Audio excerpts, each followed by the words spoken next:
The bell above the Spoon Diner door chimed softly, but Chloe barely looked up. She knew every regular by sound alone. This one was different, slow, uncertain footsteps dragging across the worn linoleum.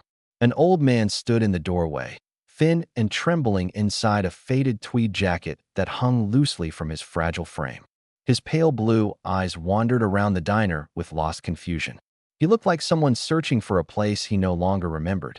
He shuffled toward a booth near the window and sat down carefully, gripping the table to steady his shaking hands. Chloe poured him a coffee and carried it over. "Here you are, sir." "Thank you, dear," he whispered. But he never touched the cup. He simply stared out the window, as if waiting for someone who would never come.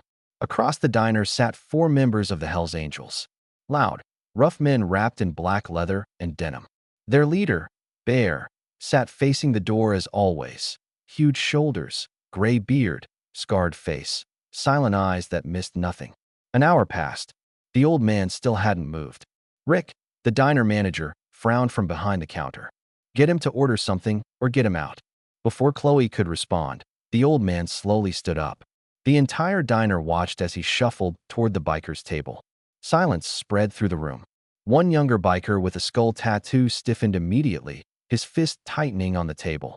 But Bear stayed calm, watching the old man approach. The old man placed a trembling hand on the edge of their table.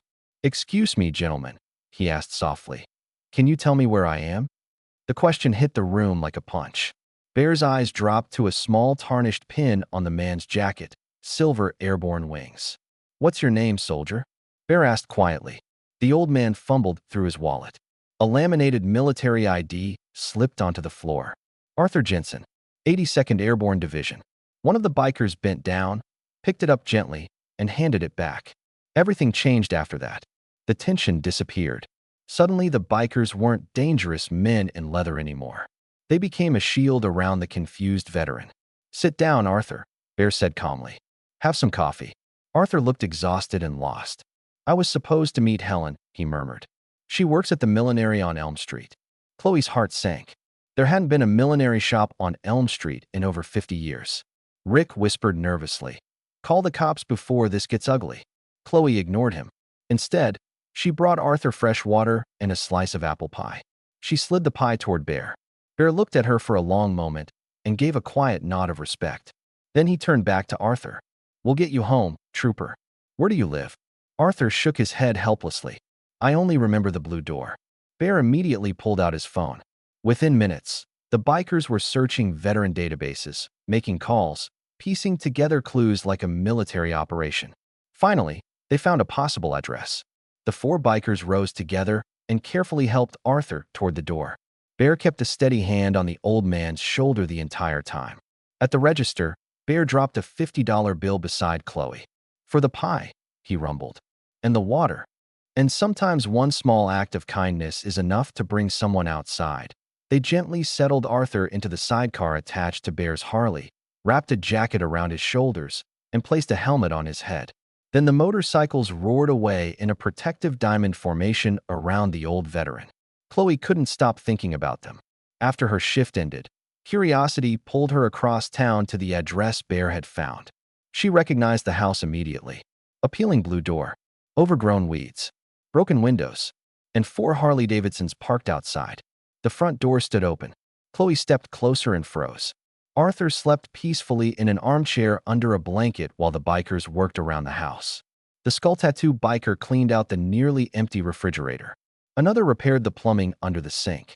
And Bear pushed an old rusty lawn mower through the waist-high grass outside. They hadn't just brought Arthur home. They stayed. Chloe quietly left, drove to a grocery store, and spent nearly all her tip money on food. When she returned carrying bags of groceries, Bear met her at the door. Sweat covered his face from yard work, but when he saw her, he smiled. "Thought you guys might be hungry," she said softly. Bear took the bags carefully. "You're all right, Chloe," he told her. Coming from him, it felt like the highest compliment in the world.